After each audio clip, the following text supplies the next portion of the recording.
Showtime! The Capital G show starts right now.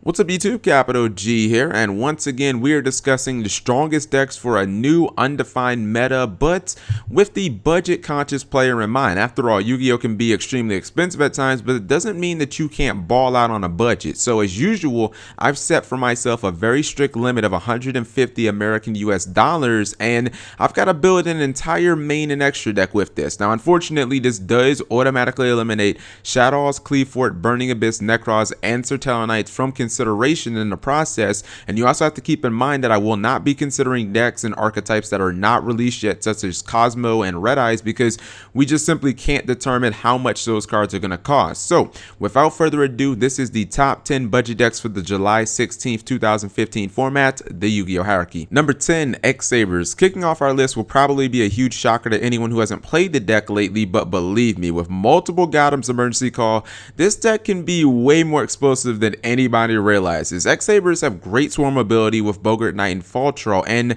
pretty decent floaters with Emmer's Blade and Dark Soul. In fact, I'm going to start nicknaming this deck the Trinity Force, because with the right build, you'll be doing tons of damage. Number 9, Ultra Athletes. I originally had Black Wings here, but then it dawned on me that UAs inherently have a much better lockdown game than Black Wings do, with pretty basic fields of things like Perfect Ace plus Battle Blocker, which aren't really that difficult to achieve. The deck does also have its own theme version of Whirlwind in UA Stadium, and even though the deck can be notoriously known for getting inconsistent hands, until Dimension of Chaos comes out, I feel like the ceiling is higher than the Blackwing deck. UAs can also take advantage in the fact that a lot of people just don't know what half of the cards do. Number 8, Infernoids. Probably the most fun to play deck on this list. Infernoids can be a very powerful and explosive deck, one requiring very little skill to use effectively, I might add, but the ceiling of the deck has always been limited by the deck's tendency to get those sometimes funky, unplayable hands, especially when the deck has to go first, because there's practically no point of summoning any Infernoid monsters during the opening turn. I also feel like Infernoids have a high chance of becoming collateral damage once the Cosmos are released in Clash of Rebellion, simply because people are more likely going to start citing things like Iron Wall and Artifact Lancia, and this just doesn't bode well for Infernoids. Number 7, Harpies. In my opinion, the definitive Winged Beast deck for the TCG, that is until we get Raid Raptor 4 Strix anyways. Harpies offer consistent and reliable spell and trap removal, that of course being in the searchable Harpies hunting ground, but I feel like what really sets Harpies apart from other good budget decks is the fact that Harpies really benefit from so many high utility cards, such as Lightning Chidori, Phoenix Wind Blast, Icarus Attack, cards that can answer all types of situations that your opponent throws at you. This means more consistent opening hands and very little dead draws. Number 6, Mermail, the first deck on this list to get a sizable ban list buff in the way of Atlantean Dragoons going to 2. Mermail can now take a baby step closer to returning to meta form. Even without title, the deck still has 3 Gundy, which means that the rank 7 plays are going to be incredibly easy and should be consistent.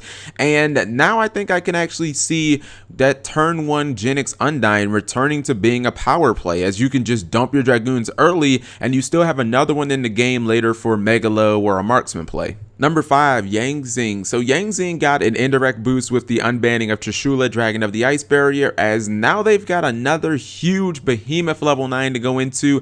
The great thing about Trish and what it does for Yang Zing is it finally gives the deck some non-targeting removal, and it also gives the deck something that it hasn't had before, and that's a way to attack the opponent's graveyard. I actually think that Yang Zing will benefit more from the unbanning of Trish than any other deck in the game.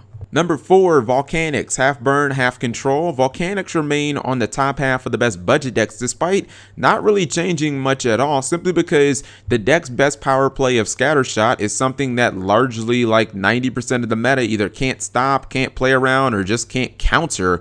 The loss of Lavalval Chain does hurt a lot, and it kind of kills some of the synergy with Summoner Monk in the deck, but this could easily be replaced with things like the Hand Engine or Trap Tricks Engine. They become a little less explosive, but they do add overall defense and value to the deck. Number 3, Yosenju. While Yosenju didn't see that huge spike in competitive play I expected after the release of Lose Its Urn, I largely accredit that to the fact that Qliphort simply exploited the card more than Yosenju did, and not that Yosenju is actually a bad deck. Yosenju still have the good swarm ability, they have a reliable monster removal in Comma 1, and they just can take advantage of pretty much every good floodgate in the game. Things from Necro Valley to Macrocosmos to Dimensional Fissure, they can run pretty much everything that you can think of in the main deck. The only issue with the deck has always been the fact that you consistently have to play excellent defense every single turn, never faltering, because with no monsters on the field, your margin for error is extremely small. Number 2, Mass Heroes. When you have a 1-card win condition that pretty much tears apart like maybe 90% of the meta, the deck is going to be successful, Stratos or no Stratos. Heroes not only took 2nd place at the Dragon Duel NAWCQ, but they also made top 64 in the main event, and they kind of like just dominated Japanese nationals, because Protect the Dark Law is still a very viable win condition, and until people either stop searching cards or stop using the graveyard, it's going to be one for the foreseeable future. But I mean, what are the odds of that happening?